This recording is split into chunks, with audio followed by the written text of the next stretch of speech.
Okay na po. Isang muling magandang umaga po sa inyo.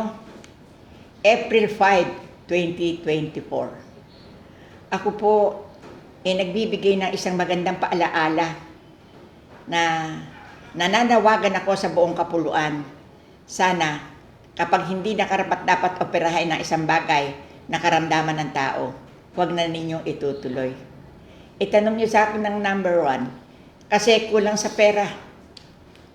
Pag ito'y binuksan, problemang malaki. Ngayon, sa ating pong pagdarasal ay may biyaya pa ang Diyos. Kaya kung sakali man kuya, na kayo nakarating dito, hinanap niyo katotohanan, tatapatin ko naman kayo. Sagot kayo. Opo. Kaya akin na mami ang kandila mong hawak. Ito po ang sinasabi ng kandila. Binigyan kita aking anak na magandang halimbawa sa karamdaman mong nariyan. Dahil ito'y nagkaroon ka ng bukol, ha? Opo. Plema lamang ang nasa loob nito. Kaya kung ito'y sagad na hanggang loob, kung ito'y sasaktan, mabibigla lamang at papasukin ng hangin. Mas maganda pa ang ganyan. Matagal pa ang iyong buhay. Makikita mo pa ang mga anak mo at apo at ang nagmamahala sa iyo.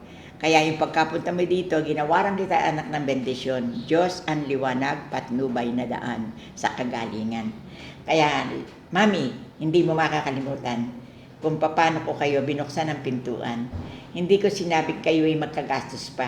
Kaya ang sabi ng Panginoon, huwag na daw po kayong gumastos at ipakain na lang sa inyo yung mga gagamitin natin. Siyempre, hindi po maiiwasan na tayo bumili ng mga gamit. Maganda po ang pasalubong sa inyo ng mahal na Panginoon. Hindi daw po operahin yung sakit nyo. Sige, magsalita ka ate. Ano masasabi mo sa sinabi ng kandila? Maraming salamat po. Bakit? Kasi Sige, lakasan mo. Sige. Kasi, ano?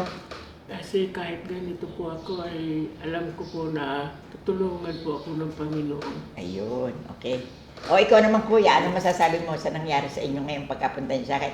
Kasi po sila'y taga Cavite. Ano mo sa akin? Ano masasabi mo ngayon? Kandila mo. Ano masasabi mo kuya sa narinig mo sa akin, Mother Paring? Masasabi ko po sa iyo, Mother Paring, ikaw po ay isang magaling at mabuting alagang ni Kristo. Okay. Salamat po. Ito sabi sa kandila mo. Ikaw aking anak ay aking pinagmasdan. Ang mga karamdaman niyo makukuha na lamang sa langis at kayo ay tinuruan. Kaya hindi na kayo babalik, hindi na kayo gagastos mga anak ko. Dahil kayo aking anak, sinapo ko at tinawagan ko kayo. Amen. Ikaw naman ate, ano pangalan mo? Risa po. Risa, binabati kita. Kasi sa bilang karamdaman ng isang magulang, nais mo pang maduktungan. Pero maganda ang sinagot ng Panginoon. Ito ang sagot, babasahin ko mga kapatid. Hawakan natin. Ang tao, bago isinilang, ay may kanya-kanyang akda at kaorasan. Kasi kapag ito'y inoperahan, maraming pera at maraming perhisyo na kayo igagampanan. Kaya Diyos ang namatnubay sa araw at oras na ito. Hindi nyo makakalimutan.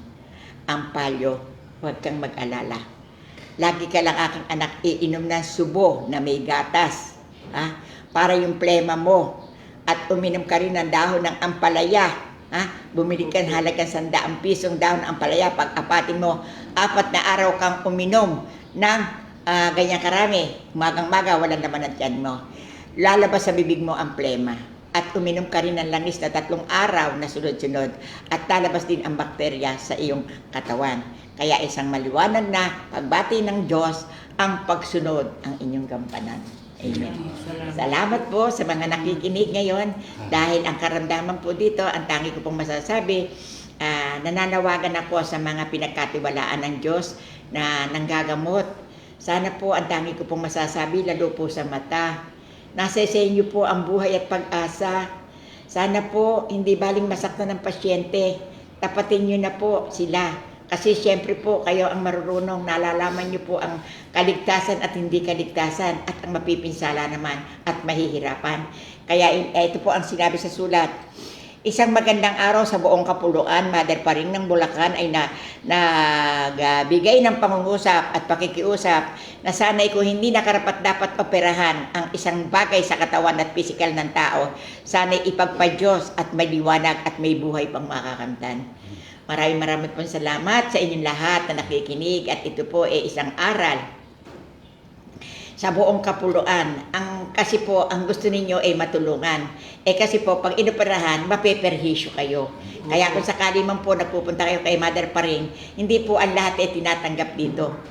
Ang ibig sabihin ay hindi po binibigo. Binibigyan po ng Diyos ng kasagutan. Kaya maliwanag na sagot ng Diyos na, ayusin nyo ang buhay sa ibabaw ng mundo. Ayusin, sinupin nyo ang lahat ng batas patakaran, linisin ninyo, ang daan ninyo para ang Diyos ang patnubay. Sige po, maraming po salamat sa inyong lahat. At kami po ay naririto. Tumayo ka, ate. Umarap ka sa tao. Umarap ka din. Umarap ka. Sa camera. Naririto po kami na nagpapakilala sa inyo sa biyaya ng Panginoon. Kami po ay nagdadasal na kayo po ay makasama. Diyos na po ang bahala at kung sakali man po na yung mga marami diyang mga sumusobra, hindi po naman siguro masama ang tumulong sa kapwa, makapagbigay ng tulong sa kapwa-tao na nangangailangan. Salamat po sa inyo, kaway. Bye-bye po sa lahat na nakikinig sa Facebook ng Mother Paring ng Bulacan. Okay.